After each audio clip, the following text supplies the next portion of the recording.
तीन अजेय असुरों तारकाक्ष, कमलाक्ष और विद्युन्माली, जिनको त्रिपुरासुर से जाना जाता है।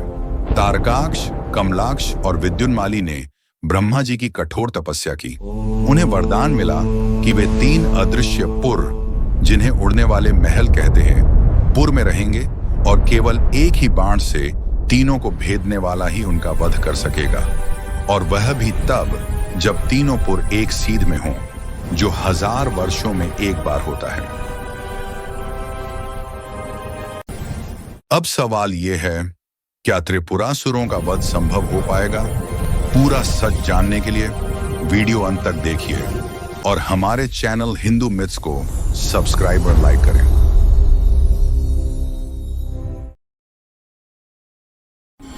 त्रिपुरासुर तीन अजेय असुरों का समूह, जिन्होंने ब्रह्मा जी की कठोर तपस्या करके तीन अदृश्य उड़ने वाले महल प्राप्त किए। स्वर्ण, रजत और लौह से निर्मित ये किले आकाश में विचरण करते थे और हजारों वर्षों में केवल एक बार ही ये तीनों किले एक सीध में आते थे। इसी वजह से इन्हें पराजित करना असंभव सा लगता था। देवता भी इनके सामने विवश नजर आ रहे थे।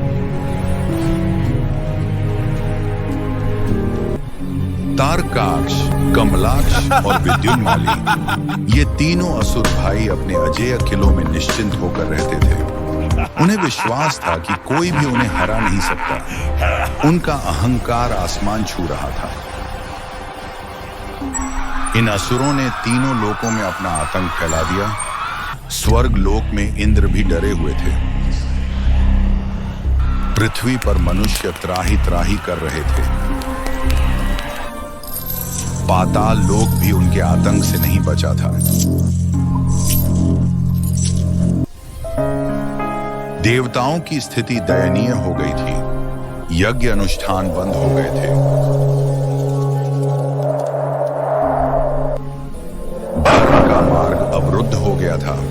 अधर्म का बोलबाला हो गया था। सृष्टि का संतुलन बिगड़ रहा था।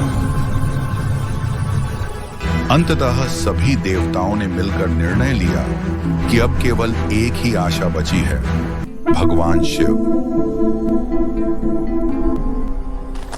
वे सभी कैलाश पर्वत की ओर चल पड़े।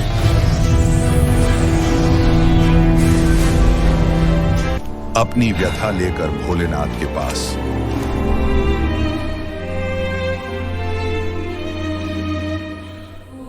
कैलाश पर्वत पर शिव गहरी समाधि में लीन थे। उनके चारों ओर शांति और स्थिरता का वातावरण था। नंदी प्रवेश द्वार पर पहरा दे रहे थे। गंगा की धारा शांत बह रही थी। देवताओं ने आकर शिव की स्तुति शुरू की। इंद्र ने बताया कि कैसे त्रिपुरासुर ने स्वर्ग को हिलाकर रख दिया है। अग्निदेव ने बताया कि कैसे यज्ञों में बाधा आ रही है।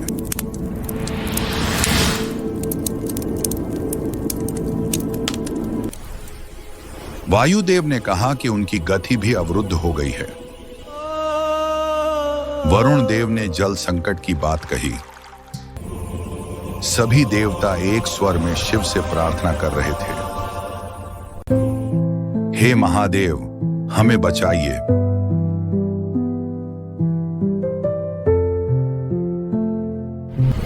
शिव ने धीरे धीरे अपने नेत्र खोले। उनकी दृष्टि में करुणा और दृढ़ता थी। उन्होंने देवताओं को आश्वासन दिया, चिंता न करो, चिंता न करो।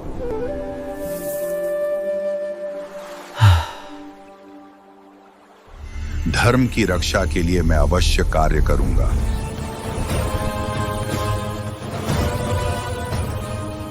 पर शिव ने स्पष्ट किया कि त्रिपुरासुर को हराना आसान नहीं होगा। उनके पास ब्रह्मा जी का वरदान है।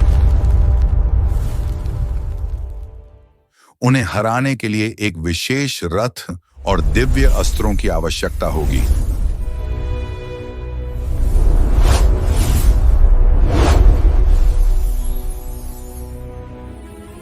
शिव के शब्दों ने देवताओं में नई आशा का संचार किया।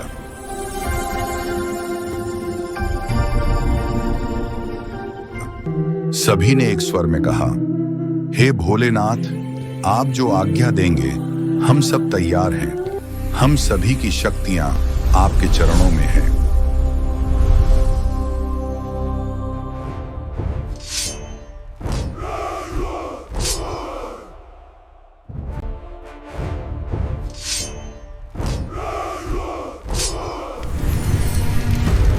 रथ निर्माण की प्रक्रिया शुरू हुई।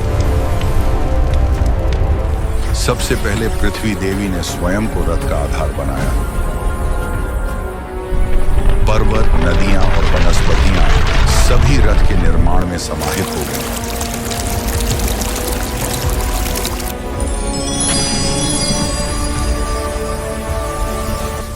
सूर्यदेव ने स्वर्णिम पहिया बनाया जो अग्नि और प्रकाश से चमक रहा था।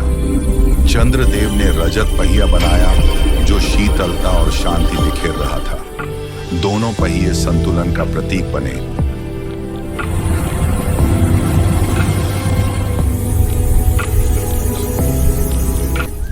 चारों वेद, ऋग्वेद, यजुर्वेद, सामवेद और अथर्ववेद 4 श्वेत घोड़ों के रूप में परिवर्तित हुए। इन घोड़ों की आंखों में ज्ञान और बुद्धि चमक रही थी। भगवान विष्णु स्वयं एक दिव्य बाण बने। उनके शरीर से संरक्षण और मोक्ष की ऊर्जा प्रवाहित हो रही थी। यह बाण त्रिपुरासुर के विनाश का कारण बनने वाला था।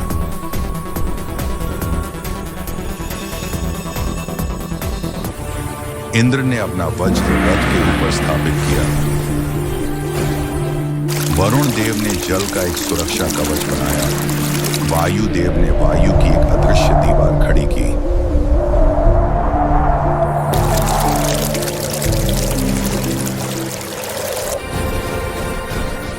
अंत में रथ तैयार हुआ। यह इतना भव्य और दिव्य था कि देखने वालों की आंखें चौंधिया गईं। सभी देवताओं ने मिलकर एक ऐसा रथ बनाया था जो पूरे ब्रह्मांड में अद्वितीय था।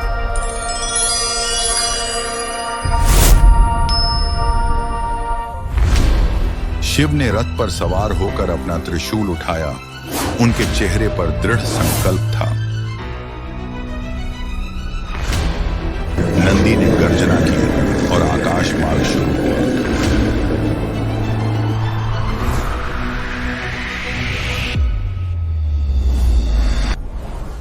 देवताओं की आशाएं अब शिव के साथ थीं।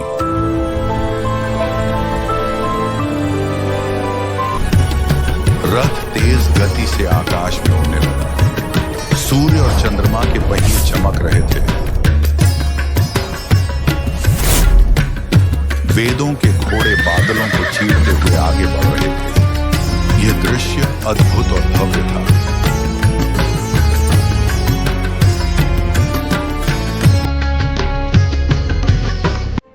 त्रिपुरासुर के किले दूर से दिखाई देने लगे। तीनों किले सोना, चांदी और लोहा विशाल और भयानक लग रहे थे।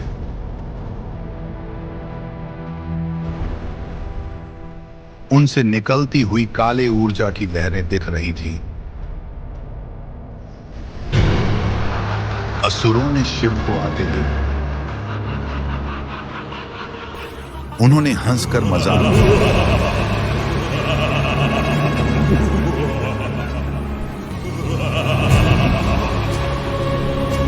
उन्हें लगा कि एक साधारण साधक उनका कुछ नहीं बिगाड़ सकता, पर वे नहीं जानते थे कि यह कोई साधारण योद्धा नहीं था।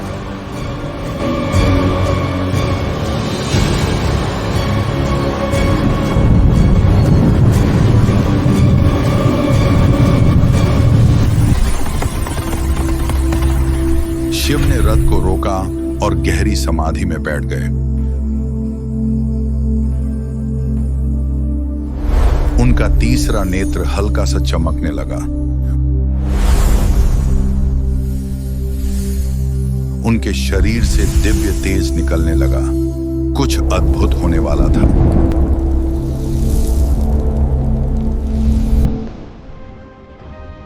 त्रिपुरासुर ने पहला हमला किया। विशाल अग्नि के गोले शिव की ओर छूटे, पर शिव के रथ का जल कवच उन्हें रोकने में सक्षम था। युद्ध की शुरुआत हो चुकी थी।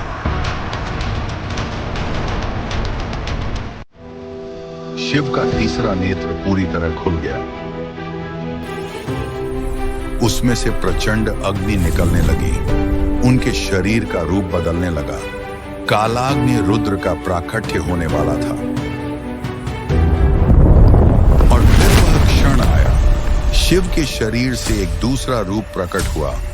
कालाग्नि रुद्र, लाल वर्ण, ज्वलंत केश, अनेक भुजाएं, भयानक दंत पंक्ति, सब कुछ कांप उठा।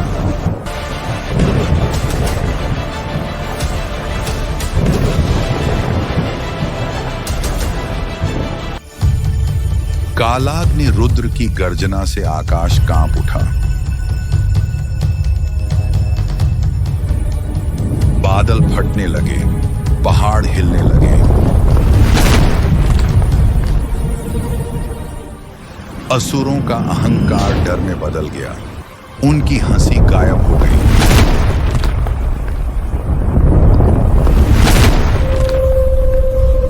कालाग्नि रुद्र ने पहली श्वास ली।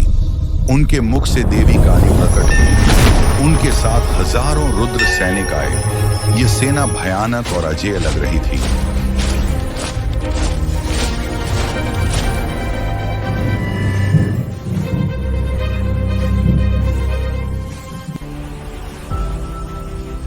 दूसरी श्वास से प्रचंड वायु उत्पन्न हुई। इसने तीनों किलों को हिलाकर रख दिया।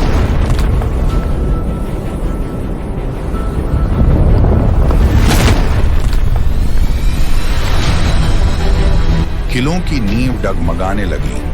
असुर भीतर ही भीतर घबरा गए।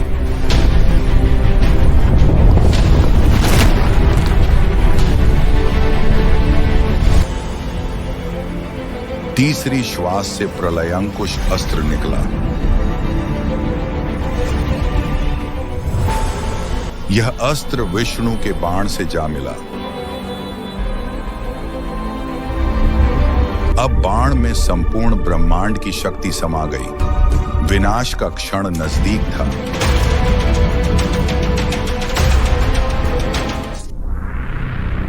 और तब 1000 वर्षों में एक बार का वह पल आया। तीनों किले एक सीध में आ गए। शिव ने धनुष पर बाण चढ़ाया। कालाग्नि रुद्र का मार्गदर्शन, विष्णु का बाण, सब तैयार था। बाण छूटा। वह इतनी तेज गति से आगे बढ़ा कि आंखें उसका पीछा नहीं कर पाईं। उसने पहले स्वर्ण किले को भेदा। सोने का किला चूर चूर होकर बिखर गया।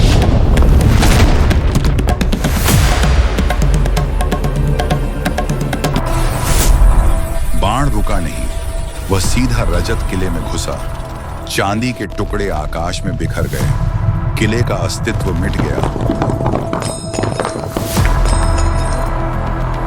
केवल धूल का गुब्बार रह गया।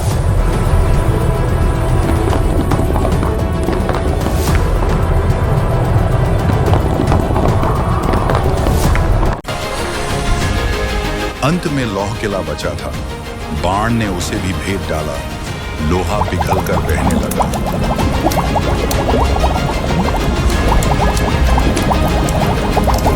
तीनों किलों का विनाश एक साथ हो गया। त्रिपुरासुर का अंत हो चुका था। कालाग्नि रुद्र ने अपना कार्य पूरा कर लिया। वे शांत होकर शिव में विलीन हो गए। शिव पुनः शांत भोलेनाथ बन गए। देवताओं ने खुशी से उनकी जय जयकार की। सुर गायक गीता पदान पद्य विभो सांब सदा शिव शंभो शंकर शरणं मे तव चरणयुगम्। आकाश से पुष्पों की वर्षा हुई। दिव्य संगीत गूंज उठा। मुख सुर गायक गीता पदान पद्य विभो। तीनों लोकों में शांति स्थापित हुई। यह थी कालाग्नि रुद्र की विजय गाथा। धर्म की अधर्म पर अंतिम जीत। दोस्तों, इस अद्भुत कथा को सुनने के लिए आपका बहुत बहुत धन्यवाद।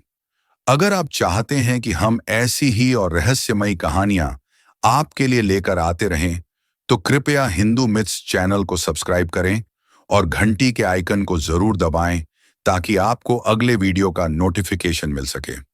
अपने दोस्तों के साथ भी इस वीडियो को शेयर करें। आपको यह वीडियो पसंद आई हो तो कमेंट्स में हर हर महादेव जरूर लिखें।